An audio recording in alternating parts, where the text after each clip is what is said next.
Exception handling हमने पढ़ ली, ठीक। एक्सेप्शन हैंडलिंग में हमने ट्राई कैच और फाइनली के थ्रू करा सबसे पहले, जो कि सबसे बेस्ट वे है टू हैंडल एन एक्सेप्शन। फिर उसके बाद हमने पढ़ा थ्रो और थ्रोज। थ्रोज थ्रोज किसी के काम आता है? बहुत दिन बाद आ रहे हो फिर आप तो। थ्रोज अगर शादी में आए तो थे नहीं, अगर कोई चेक्ड एक्सेप्शन आती है आपके प्रोग्राम में तो कंपाइलर आपके प्रोग्राम को कंपाइल ही नहीं होने देगा। तो ये मैंडेटरी है कि या तो उसको आप ट्राई कैच के थ्रू हैंडल करें या थ्रोज के थ्रू उस एक्सेप्शन की इंफॉर्मेशन प्रोवाइड करा दें। एटलीस्ट कंपाइल तो आपका हो ही जाएगा।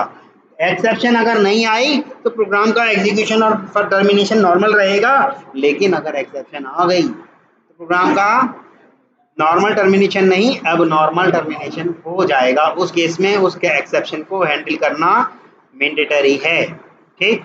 जैसे कि आपने लिखा थ्रेड डॉट स्लीप, ये इंटरप्ट कर रहा है आपके सिस्टम को बीच में से ही, ठीक। तो यहाँ पर हमने थ्रो कराई है, क्या ये थ्रोज कराई है हमने इंटरप्टेड एक्सेप्शन। कौन सी एक्सेप्शन थ्रो कराई है भाई? Interrupted exception. अगर मैं इसकी जगह ये करा देता तो क्या काम चल पाता? अगर मैं इसकी जगह ये कराता, मैं पूरा नहीं लिखूंगा, तो क्या काम चल पाता? हाँ बोलेगा? पक्का? अरे भाई मैं पूरा नहीं लिख रहा था इसलिए, अब तो दिख गया कि लाइन गई। Throwable is the parent class of all exception. तो थ्रोएबल के पास तो सबकी डेफिनेशन है ही, इसलिए थ्रोएबल से काम चलेगा ही चलेगा। पर ये एक मूर्खता भरी कोडिंग है कि आप डायरेक्ट थ्रोएबल या एक्सेप्शन को ही करा दो, क्योंकि उसके अंदर अपनी एक्सेप्शन को ढूंढने में उसे समय लगेगा। आपको वही जो एग्जैक्ट मैच वाली एक्सेप्शन है वही थ्रो करानी चाहिए। क्लियर है? थ्रोज की हेल्प से आप मल्टीपल एक्सेप्शन भी थ्रोज करा सकते हो कॉमा लगा के, ठीक। ऐसे अगर मैं कर दूं तो ये चलेगा? ऐसे अगर मैं कर दूं, हाँ आया थोड़ी चलेगी, इसमें तो इंटरप्टेड चलेगी ना। तो क्या चलेगा? बोलेगा चलना चाहिए या नहीं? हाँ जी बोलेगा। हाँ मैं वही आपको बताने की कोशिश कर रहा हूँ। कह रहा है क्या exception in main thread illegal argument exception. Time out क्यों आया भाई? ओ ओ ओके ओके।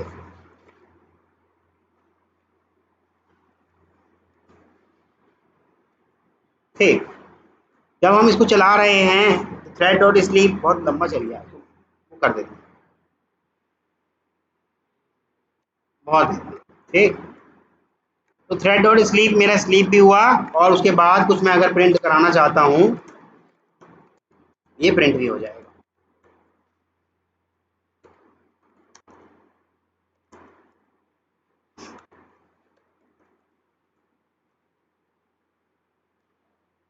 हाय और थोड़ी देर रुकने के बाद आपका आया हेलो।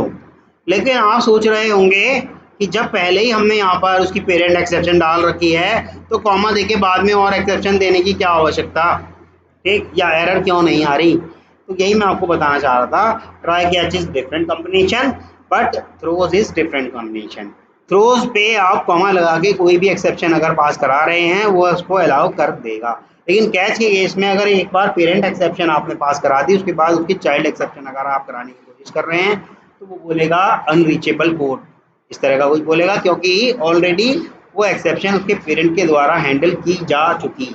लेकिन अगर कोई चाइल्ड एक्सेप्शन पहले कैच करा दी उसके बाद अगर कोई पेरेंट एक्सेप्शन दे रहे हैं तो उस केस में उसे कोई इशू नहीं, क्योंकि ऐसा भी हो सकता था कि चाइल्ड एक्सेप्शन से वो एक्सेप्शन हैंडल हो ही ना। तो फिर उसके बाद हैंडल करने के लिए हमारे पास पेरेंट एक्सेप्शन रहे, कैच करने के लिए हमारे पास पेरेंट एक्सेप्शन रहे। यहाँ तक किसी को कोई इशू? ठीक है, आगे बढ़ते हैं।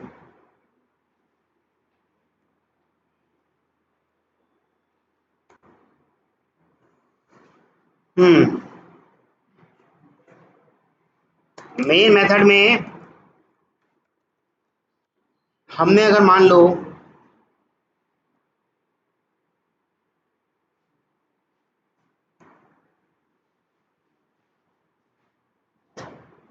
कुछ एक प्रोग्राम बना रहे हैं, ट्राई किया और ये लगाया थ्रेड डॉट स्लीप, इसमें थोड़ी देर का टाइम बाउंड लगा दिया, ठीक, और ट्राई ब्लॉक मैंने बंद कर दिया। उसके बाद कैच ब्लॉक लगाया और इसके अंदर मैंने पास करा दी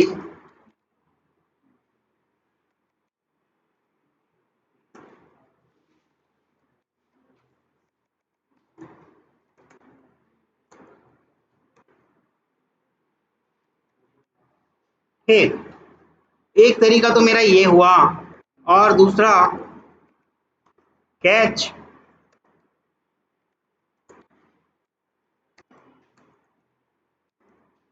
इस तरह से मैंने ये कर दिया। दूसरा तरीका मेरा ये हुआ। इस केस में क्या कोई एरर आएगी?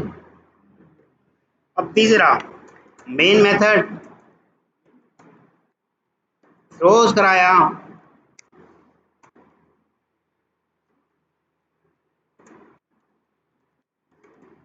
कॉमा, या इससे पहले ही, नहीं इसके बाद, एक्सेप्शन, और अपना कोड यहाँ वही लग दिया थ्रेड डॉट स्लीप।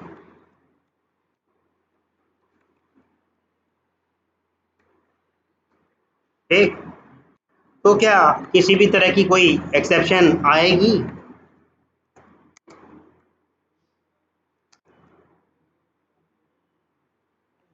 इंटरप्टेड लिख चुका गया पहले ही।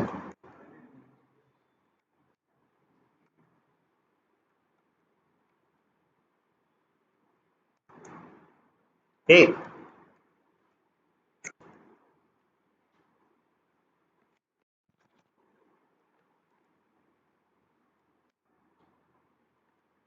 पहले इंटरप्टेड एक्सेप्शन आ गई, फिर थ्रोएबल आ गई, फिर एक्सेप्शन आ गई, या बाद में एक्सेप्शन आ गई फिर थ्रोएबल आ गई, यानी कि पहले चाइल्ड, फिर उसकी पेरेंट, फिर उसकी पेरेंट। कोई इशू आया? कोई इशू नहीं आया, कंपाइल हो गया कोड, एग्जीक्यूट भी हो गया, ओके रहा, कोई दिक्कत नहीं है। लेकिन यही है कि अगर मैं यहाँ उल्टी कर दूँ, पहले थ्रोएबल लगा दूँ, फिर एक्सेप्शन लगा दूँ, और फिर हमारी इंटरप्टेड एक्सेप्शन लगा दूँ, तो क्या कोई इशू आएगा? तो क्या कोई इशू आएगा? कोई इशू अब भी नहीं आने वाला। लेकिन यही काम अगर मैं ट्राई कैच के थ्रू करूं, यहाँ पहले ही क्या करा दूं, थ्रोएबल करा दूं,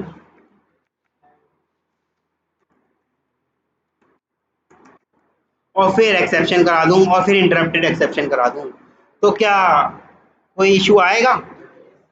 क्योंकि पेरेंट एक्सेप्शन पहले ही उस एक्सेप्शन को हैंडल कर चुकी थी, तो फिर आप बाद में उस एक्सेप्शन को जिक्र ही क्यों कर रहे हो? पेरेंट एक्सेप्शन के अंदर ही उस एक्सेप्शन की डेफिनेशन पाई गई है, हम वहीं से हैंडल कर लेंगे। कैच ऐसे कहता है। यहाँ तक किसी को कोई इशू? ठीक है, बोलेगा। हाँ, कहाँ से? थ्रोएबल से? हाँ हाँ, कैसे एग्जीक्यूट कर देगा? ये कहेगा इस कोड के पास मैं जा ही नहीं पाऊंगा। देखो ना, ये लो अभी लगा देते हैं, ये लोग ट्राई, और ये आ गया आपका कोड, ये तो आ गया इससे। अभी फिलहाल मैं इससे नहीं कर रहा, मैं इसको कर देता हूँ आपके ट्राई कैच से, ठीक, और यहाँ से इसको भी हटा देते हैं।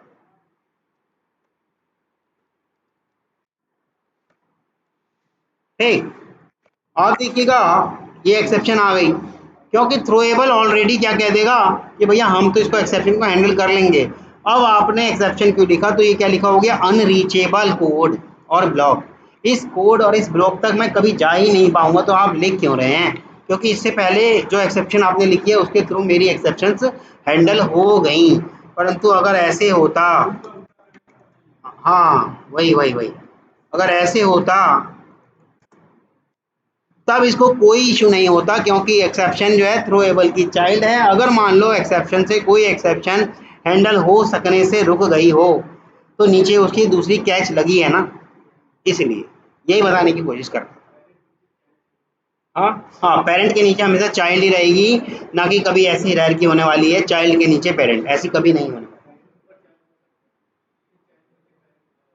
पेरेंट के ऊपर चाइल्ड कैसे हो सकता है? हाँ, पेरेंट ऊपर चाइल्ड नीचे ऐसे हो सकता है, लेकिन मुझे लगा आप ऐसे कह रहे हैं पेरेंट के ऊपर चाइल्ड, ऐसे कभी नहीं हो पाएगा। यहाँ तक किसी को कोई इशू? मेन ऑब्जेक्टिव क्या है आपका थ्रोस कीवर्ड का, वो लिख देते हैं। किसमें? थ्रोज में।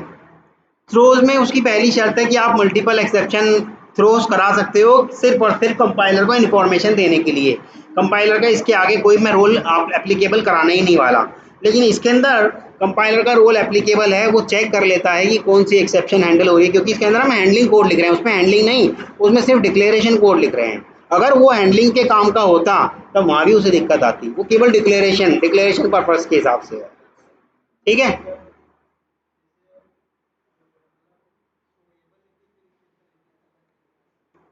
अगर पहले थ्रोएबल लिखे हैं और अच्छा ऊपर, तो कोई फर्क नहीं पड़ता, वो तो अभी करके दिखाया था। देखो अभी लो करके दिखा देता हूँ, ये लो, तभी तो अभी करके दिखाया था। ये देखो ये रही, पहले थ्रोएबल है और फिर जो एक्सेप्शन है देखो, पहले थ्रोएबल है फिर एक्सेप्शन है, कोई इशू थोड़ी आ रहा है। और वो चला लो आप चाहे अपना थ्रेड डॉट स्लीप। हाँ जी, सिर्फ डिक्लेरेशन देने के लिए किया, कंपाइलर आपके कोड को कम से कम कंपाइल तो करने दें।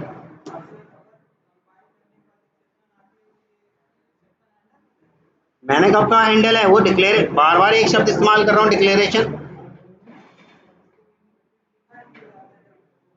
सिर्फ और सिर्फ कंपाइल करने के लिए, कितनी बार बताऊं ये वाली बात, सिर्फ कंपाइल करने के लिए। कई बार कोड आपका कंपाइल भी नहीं हो रहा होता, तब क्या करोगे, सिर्फ और सिर्फ कंपाइल करने के लिए। अब समझ में आ रहा है? कंपाइल करने के लिए सिर्फ प्रोग्रामर ने आपको हर तरह की फीचर दी है, क्योंकि ट्राई कैच लिखने में, लॉजिक बनाने में समय लगता है। फॉर टाइम बिंग अपना कोड आप कंपाइल करके एग्जीक्यूट करके देखना चाहते हो, तो उसने ये वाली भी सुविधा दी है कि थोड़ी देर के लिए कंपाइलर को उस चीज़ की डिक्लेरेशन देके इंफॉर्मेशन प्रोवाइड करा दी जाए कि हाँ हमने थ्रोज कराया है, तब वो कंपाइल करने देगा। लेकिन तब भी अगर नहीं आ रहा, तब तो फिर आपकी मजबूरी है ट्राई कैच में उसको हैंडल करना। ठीक है, यहाँ तक किसी को कोई issue?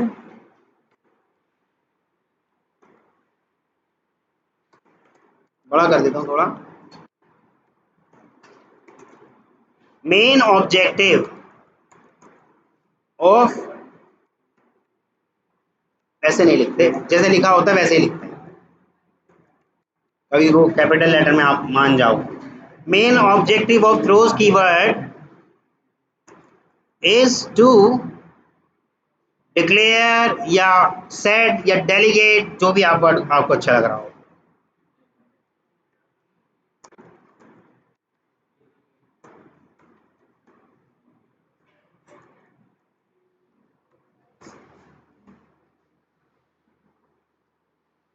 To a caller method, जो मेथड कॉल करने वाला है उस चीज को, उसे सिर्फ और सिर्फ आपने डिक्लेरेशन दे दिया। थ्रोज कीवर्ड का मेन ऑब्जेक्टिव यही होता है। ठीक,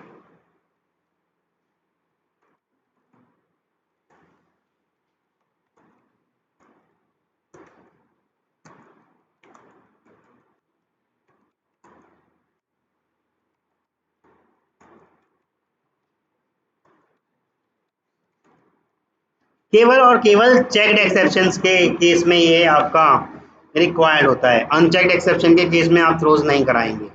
ठीक,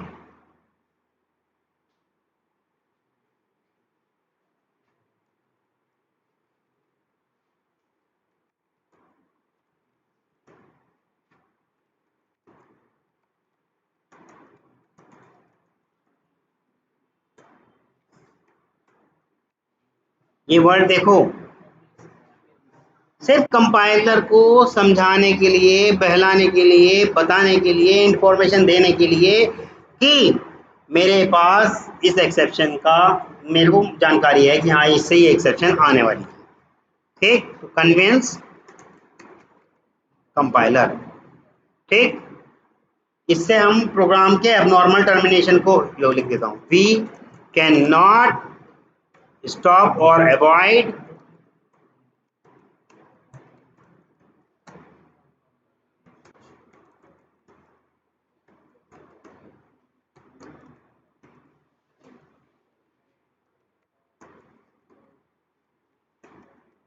समझ में आ रहा है? क्लोज कीवर्ड की हेल्प से हम उसको अबनॉर्मल टर्मिनेशन को रोक नहीं सकते। क्लोज कीवर्ड की हेल्प से हम सिर्फ और सिर्फ कंपाइलर को कन्विंस कर सकते हैं, बस। ये बार बार बता रहा हूँ, आपसे इंटरव्यूअर कहेगा कि जब ये हैंडलिंग करने के लिए आपने बताया था कि ट्राई कैच फाइनली थ्रोज, तो आप थ्रोज से हैंडल तो करके दिखाओ, तब आप कहोगे it is not use for handling the code, handling the exception, this is only to convince the compiler, बस, so that we can compile our code smoothly। ठीक है?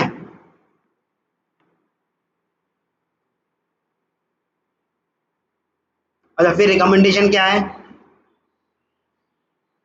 अब आप फिर अपनी तरफ से इंटरव्यूअर को बोल सकते हो क्या, it is my personal recommendation to use try catch block to handle the exception.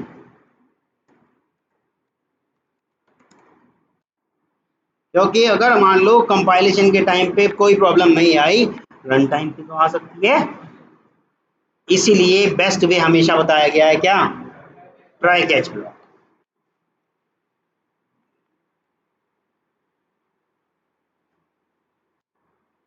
Throws में कोई इशू किसी को भी, किसी भी तरह का? चलिए,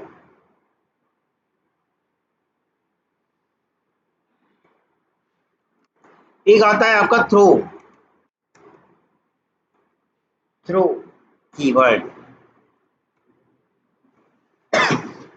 थ्रो कीवर्ड कई बार हम अपनी खुद की एक्सेप्शन बना के भेजते हैं एक्सप्लिसिटली। देखो एक वर्ड इस्तेमाल किया मैंने यहाँ पर, एक्सप्लिसिटली, और खुद की को कहते हैं हम कस्टमाइज्ड। खुद की एक्सेप्शन बना के भेजना चाहते हैं, उसे हम कहते हैं कस्टमाइज। जो लिख देता हूँ,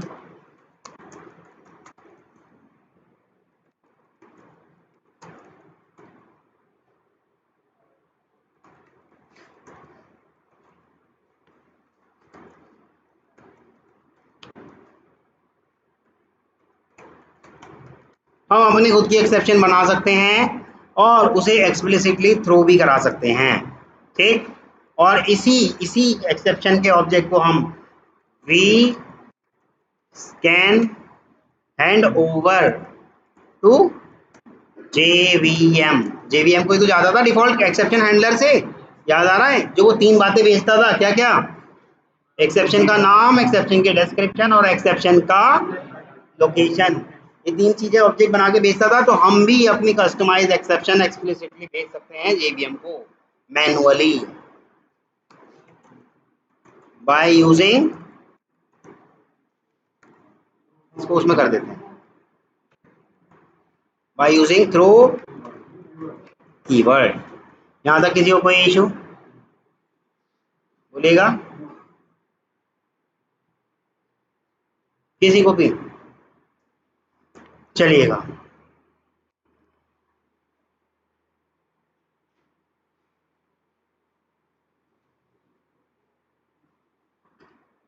अगर मैंने मेन मेथड में, हाँ,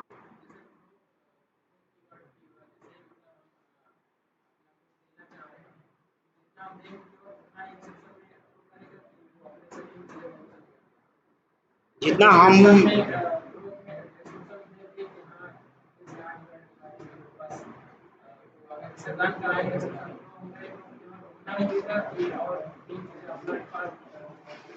भाई जो हम भेज रहे हैं डिफॉल्ट एक्सेप्शन हैंडलर के पास, वो तो देगा ही देगा, लेकिन जो उसका फॉर्मेट है, जो उसने पहले से सजा के रखा है, वो उसके साथ ऐड करेगा, क्योंकि डिफ़ॉल्ट एक्सेप्शन हैंडलर हमारे बनाए हुए ऑब्जेक्ट के साथ उस ऑब्जेक्ट को रिप्लेस कर देता है, जो डिफ़ॉल्ट जेवीएम हमारे भेजे हुए ऑब्जेक्ट को अपनी बनाई हुई नरेशन में फिट करता है। ठीक, देखिएगा, वही करके दिखा दें। नहीं भाई, नरेशन में फिट करेगा बस, और कुछ नहीं। नरेशन मतलब उसकी बनाई हुई स्टेटमेंट में फिट करेगा। अभी दिखा रहा हूँ।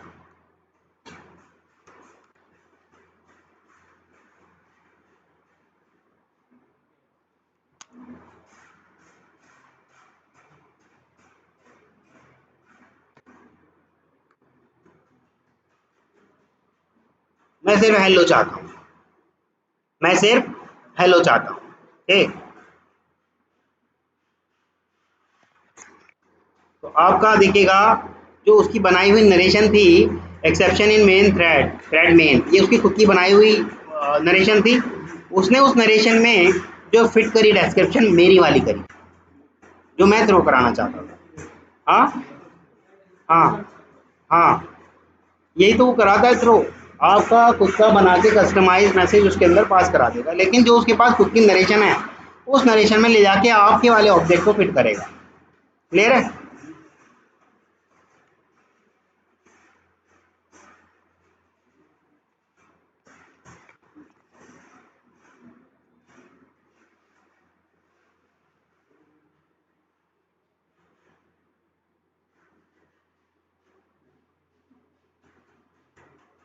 मान लो मैं करा रहा हूं थ्रो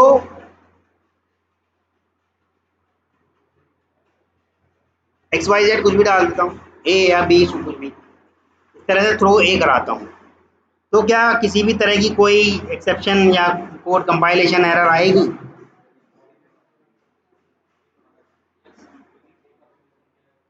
ये देखो, ए है क्या? मान लो ए को मैं कर दे रहा हूँ,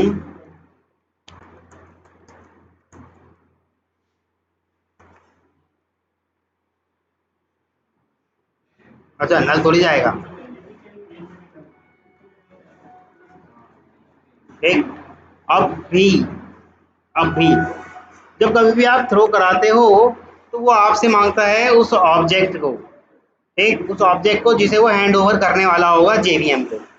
तो उस केस में आपको न्यू क्रिएट करके एक्सेप्शन का ऑब्जेक्ट बना के देना ही होगा। क्लियर है? हाँ,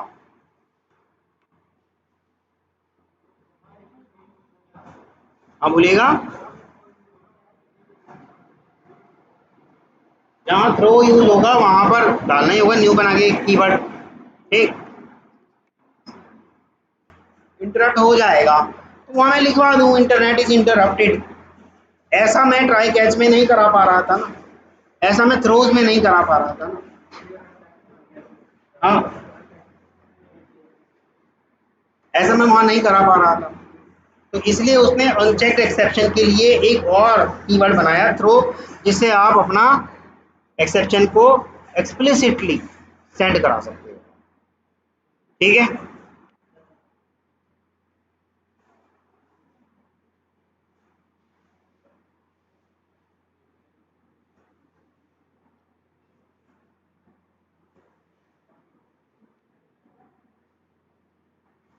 अब देखिएगा एक और, मान लो मैंने ऐसे ही कर दिया, इसके अंदर तो नहीं बना रहे, ग्लोबल बना लेते हैं।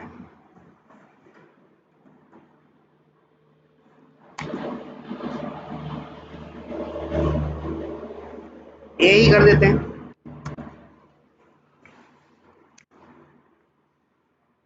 अरिथमेटिक एक्सेप्शन का ही एक ऑब्जेक्ट बना लिया।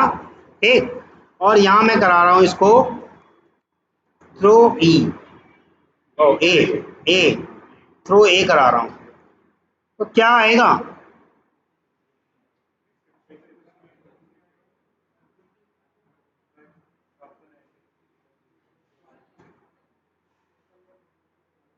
Exception in main, exception in thread main आएगा, अरिथमेटिक एक्सेप्शन आएगा, या पूरा क्लास का पाथ ही दे देगा। देखिएगा पूरा क्लास का पाथ ही दे दिया उसने, जावा लैंग अरिथमेटिक एक्सेप्शन। ठीक, लेकिन अगर मैं इसको यहाँ पर इनिशियलाइज ही नहीं कराता, ये ऐसे करके सेमीकोलन लगा के इसको इनिशियलाइज ही नहीं कराता, अब क्या आएगा? सारे मत बोला करो, कुछ लोगों को और भी दिमाग इस्तेमाल करने दिया करो।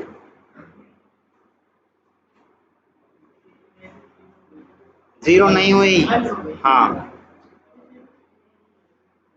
मैं थ्रो के उससे करा रहा हूँ। अभी तक हमने इसको डॉट करके यूज कराया था ना, अभी मैं थ्रो करके कराना चाह रहा हूँ, जेवीएम को भेजना चाह रहा हूँ। अब जेवीएम कहेगा कि भाई भेज क्या रहे हो यार, ये तुम इसमें तो नल पड़ा है। तो जेवीएम से हमने कहा कि ये मैंने ऑब्जेक्ट करा है, इसको पॉइंट करो। तो जेवीएम क्या रिफ्लेक्ट करके भेजेगा, भैया जो आपने भेजा था ना मुझे पॉइंट करने के लिए, वहां नल पड़ा है, इसीलिए नल पॉइंटर एक्सेप्शन। ठीक,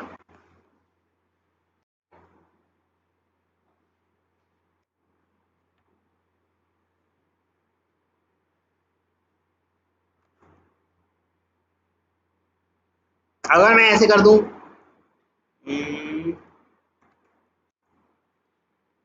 1/0, ठीक, और इसके बाद ये कर दूं हेलो, तब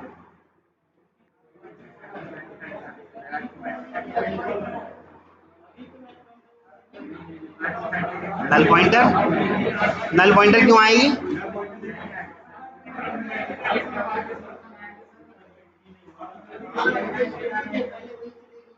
नल पॉइंटर क्यों आएगी? मैंने कहा यूज किया उसको, मैंने कहा जेवीएम से ए को यूज करो। तो अभी आपकी क्या आ जाएगी? अरिथमेटिक एक्सेप्शन, जो कि डिफॉल्ट एक्सेप्शन हैंडलर भेजेगा। लेकिन इसकी जगह अगर मैं खुद की कस्टमाइज भेजता, मेरा देखो हेलो प्रिंट नहीं हुआ इसके अंदर, लेकिन अगर इसके अंदर मैं खुद की भेजता थ्रो ए, और यहाँ से इसको हटा देता, ठीक, और यहाँ नहीं करना चाहिए था। हाँ, क्यों एरर आई है? देखो इस कोड के ऊपर ओवर करके ये कह रहा है जब आप एक्सेप्शन थ्रो करा ही रहे हो बिटवीन में, तो भैया उसके बाद वाला कोड मैं एग्जीक्यूट नहीं कर सकता, क्योंकि थ्रो कहता है हमेशा हमसे कि मैं अनचेक्ड एक्सेप्शन को थ्रो कराऊंगा, वो भी एक्सप्लिसिटली। उसके बाद आपकी कंसोल पे पता चल जाएगा कि कौन सी वाली प्रॉब्लम थी, यानी कि इंटरनेट इंटरप्टेड। तो भैया जब आपको पता ही चल रहा है तो उसके बाद उस कोड को लिख क्यों रहे हो? या तो उससे पहले लिखो। वो कोड आपका आ गया क्या? अनरीचेबल, क्योंकि ये कोड तक हमारा कंपाइलर का कर्सर कभी पहुंच ही नहीं पाएगा, हमारा कंपाइलर का कर्सर कभी पहुंच ही नहीं पाएगा।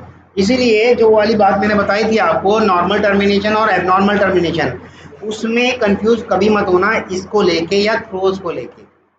नॉर्मल और एबनॉर्मल टर्मिनेशन हमेशा जो बेस्ट हमारा एक्सेप्शन हैंडलिंग का वे है उसके साथ चलेगा, ना कि थ्रोज के साथ और ना ही थ्रो के साथ। इसलिए मैंने दोनों के साथ करके दिखाया, थ्रोज के साथ भी करके दिखाया और अभी इसके साथ भी। थ्रोज के साथ भी अगर मैं करता हूँ, अगर मान लो रन टाइम पे एक्सेप्शन नहीं आई तो नॉर्मल टर्मिनेशन है, पर आ ही गई तो तब आपका नॉर्मल टर्मिनेशन नहीं होगा, प्रोग्राम का जो पीस ऑफ कोड जो बाद में बचा होगा ना वो एग्जीक्यूट नहीं होगा। ऐसे ही थ्रो के केस में आएगा, थ्रोज का समझ में आ गया, ऐसे ही थ्रो के केस में आएगा। थ्रो के केस में कंपाइलर खुद कह देगा कि भाई यहाँ पर ही आप एक्सेप्शन थ्रो करा रहे हो, वो भी मैनुअली एक्सप्लिसिटली, तो इसके बाद कोड देने का कोई औचित्य नहीं है।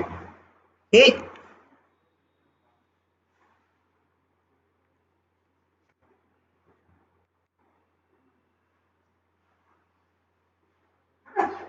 मान लो मैं यहाँ पर, हाँ बोलो। नहीं, थ्रो हम एक्सप्लिसिटली बता रहे हैं ना उसको, यहाँ नहीं कराऊंगा, यहाँ तो आपको रेड लाइन दिख जाती है, यहाँ कराता हूँ। अनचेक्ड एक्सेप्शन को एक्सप्लिसिटली कराने की, जब कभी इंटरनेट से रिलेटेड आ रही हो, मशीन से रिलेटेड आ रही हो, कई बार आप प्रोग्रामिंग करते करते इतने प्रोग्रामिंग में मंझ जाते हो कि आपको पता है कि यहाँ वाले पॉइंट पे वो एक्सेप्शन आने वाली है, तब आप थ्रो कराते हो इंटरनली, क्योंकि कम से कम जो एग्जीक्यूट करा रहा है उसे तो पता चले कि मेरा जो सॉफ्टवेयर है या कोड ब्रेक क्यों हुआ। तो वहाँ आप कस्टमाइज कुछ लिख के उसे बताना चाहते हो कि भैया ये इसलिए ब्रेक हुआ है। वो नहीं समझ पाएगा एक्सेप्शन इन थ्रेड मेन वगैरह लाइन नंबर, वो ये सब चीज़ें नहीं समझ पाएगा। ठीक, वही डिस्क्रिप्शन ही देगा ना। हाँ बता रहा है वो तो, लेकिन डिस्क्रिप्शन तो मेरी बताई हुई आ रही है ना वहाँ पर। उसकी खुद ही की बताई हुई क्या आती थी, बस वो ऐसे स्लैश बना था बाय जीरो। अब समझ लो जितना समझना है।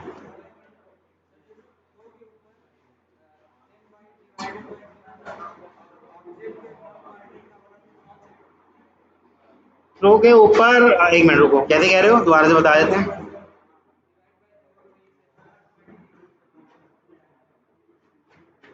ये इसके ऊपर क्या कर दूं, कोई अरिथमेटिक एक्सेप्शन लगा देता हूँ, ये लो। हाँ अब क्या कर दूं, इसको वो कर दूं नल पॉइंटर है। अच्छा, नल पॉइंटर तो तभी आएगी ना।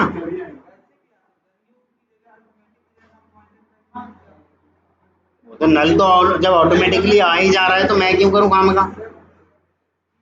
भाई एक ही बात है, या तो मैं दे दूं एक्सप्लिसिटली वानी, वरना डिफॉल्ट तो देने ही वाला है उसको नल। हाँ, अब आप कहना चाह रहे हैं कि क्या आएगा, कुछ मैसेज का एक्सप्लिसिटली है, हाँ कुछ मैसेज एक्सप्लिसिटली है तो हाँ। हाँ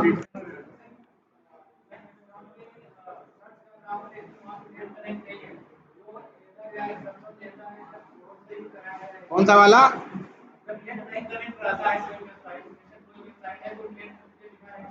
हाँ देखिएगा, अगर उस मैसेज के बाद आपका कोई और काम नहीं चल पा रहा तो थ्रो के थ्रू कराया है वो काम। लेकिन अगर उसके बाद भी कोई पीस ऑफ कोड चल रहा है, वहाँ एरर देख के बाकी का चल रहा है, थ्रो के थ्रू नहीं कराया, ट्राई कैच लगाया 100%। तो थ्रो कराई गई है, वहाँ थ्रो कराई गई है। लेकिन सुनो एक चीज और, जब कभी भी आपका इंटरनेट इंटरप्ट हो जाता है तो थ्रो करके केवल पहले, बहुत पहले कभी आया करता था मैसेज, लेकिन अब मैसेज नहीं आ रहा आजकल। आजकल उन्होंने कैच में एक गेम लगा दिया, ऐसे ऐसे, है ना। तो फिर उन्होंने दूसरा प्रोग्राम लगा दिया वहां पर। कनेक्शन वीक के केस में कोई गेम नहीं लगाया, वहां आपका थ्रो हो रहा है। वो आपने सही सही चीज पकड़ी है, वहां आपका थ्रो हो रहा है। वीक कनेक्शन के केस में कोई गेम नहीं है, कोई एक्स्ट्रा काम नहीं होने का, वहीं पे ही आपका रुक रहेगा। हाँ हाँ, वेब ड्राइवर एक्सेप्शन दे दे रहा है, क्योंकि हमारी प्रायोरिटी सिलेनियम से है और वेब ड्राइवर को इस्तेमाल कर रहे हैं हम, इसलिए दे रहा है। ठीक। अब आप क्या कहना चाहते हैं सौरभ, कि कौन सी आई। सौरभ बात बड़ी सीधी सी है, कर्सर हमेशा हमारा ऊपर से नीचे चलता है। जब यहाँ पर ही पहले ही एक्सेप्शन आ चुकी होगी तो आगे वाले कोड पे वो जाएगा ही नहीं। ठीक। अच्छा, अब आप कहोगे कि इसको अनरीचेबल क्यों नहीं कहा, जब जाएगा ही नहीं, क्योंकि कंपाइलर को तो सिर्फ इतना पता होता है कि भैया डिवाइड करने के लिए दो न्यूमेरिक डिजिट का होना जरूरी है, तो कंपाइलर सेटिस्फाई है यहाँ पर। कंपाइलर के लिए उससे ज़्यादा कोई इन्फॉर्मेशन उसको नहीं चाहिए होती। लेकिन इसकी जगह अगर ऐसा होता, इसकी जगह अगर ऐसा होता तो कंपाइलर को परेशानी हो जाती, न्यूमेरिक डिजिट को दिस से डिवाइड कर रहे हैं, यहाँ वो कंपाइलेशन एरर देता। इसीलिए कंपाइलर को यहाँ कोई इशू नहीं था, और यहाँ भी उसे कोई इशू नहीं था, क्योंकि उसके सिंटैक्स के हिसाब से सब चीज़ ओके है। पर यहाँ तक नहीं आएगा, यहीं पर ही आपका प्रोग्राम का एबनॉर्मल टर्मिनेशन हो जाएगा। देखिएगा, अभी तो बताया। देखो दो तरीके की एक्सेप्शन होती हैं, चेक्ड एक्सेप्शन। चेक्ड एक्सेप्शन के लिए आपके पास दो दो तरीके हैं, क्या क्या, ट्राई कैच और फाइनली दूसरा थ्रोज से आप कंपाइलर को डिक्लेरेशन दे देते हो। पर अनचेक्ड एक्सेप्शन के लिए क्या है हमारे पास, थ्रोज कहाँ है, थ्रो उसी के लिए आया है एक्सप्लिसिटली। अगर आप कुछ बताना ही चाहते हो तो अनचेक्ड एक्सेप्शन के लिए उन्होंने दिया है थ्रो। क्लियर है, ठीक है। यहाँ तक किसी को कोई इशू। अच्छा, मैं एक और चीज़ बताना चाह रहा था यहाँ, मैं जैसे ये थ्रो करा रहा हूँ और मेरी इस क्लास का नाम क्या है, इसी पूरे कोड को ले लेते हैं। ठीक है, ये हो गया, ये अरिथमेटिक वाली बात भी हो गई, नल पॉइंटर एक्सेप्शन भी आ जाएगी, चलो कोई बात नहीं, और इसे भी हटा देता हूँ। ठीक। वो कहता है न्यू करके भेजो कुछ, है ना। जब मैं ऐसे न्यू करके भेजूंगा थ्रो एंड थ्रोज, तो क्या इसको कोई इशू आने वाला है,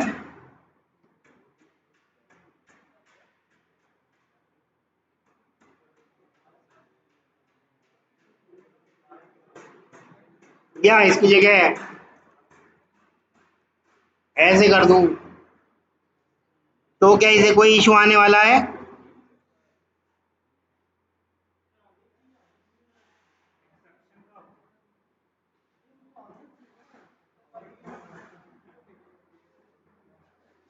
चलें आगे बढ़े, देखें एक बार करके वहां पर। चलिए, इसी को अब वहां पर मैं कॉपी पेस्ट करने वाला हूँ।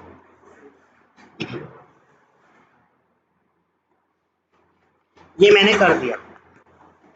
तो अब ये क्या कहेगा, देखिएगा, ये कह रहा है ये एक्सेप्शन नहीं है, उसे चाहिए एक्सेप्शन टाइप की चीज। थ्रो बना किसके लिए था?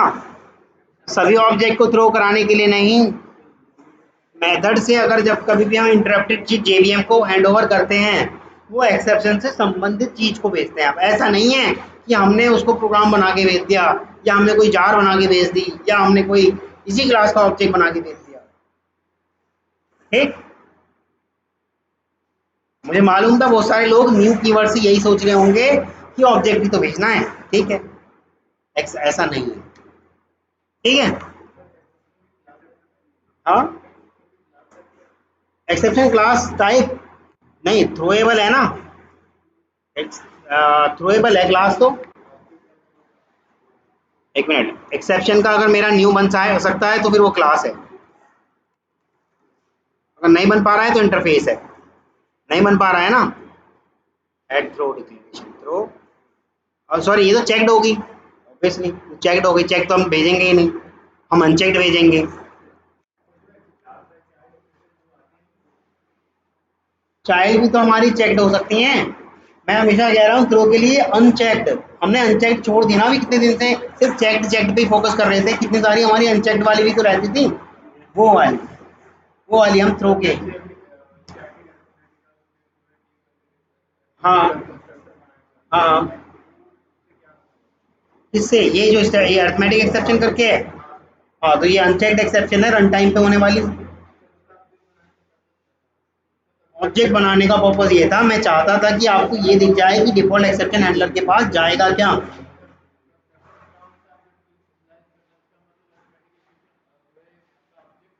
हाँ, ऑब्वियसली ऑब्जेक्ट है, ऑब्जेक्ट से हमारा रेफरेंस वेरिएबल ए इनिशियलाइज हो गया। मैंने कब मना करा? एक्सेप्शन क्लास टाइप है, ये जानना चाह रहे हैं आप? हाँ,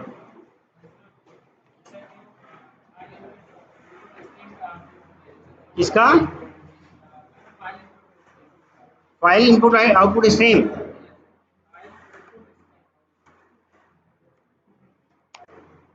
फाइल इनपुट स्ट्रीम, इसके अंदर ये डाल दिया हमने। ठीक, क्या ये हमारी file input stream checked exception है या अनचेक्ड एक्सेप्शन है? फिर इसके थ्रू नहीं करा पाओगे आप। देखो लिखा हुआ आएगा, no exception type of type file input stream can be thrown, an exception must be subclass of throwable. ठीक,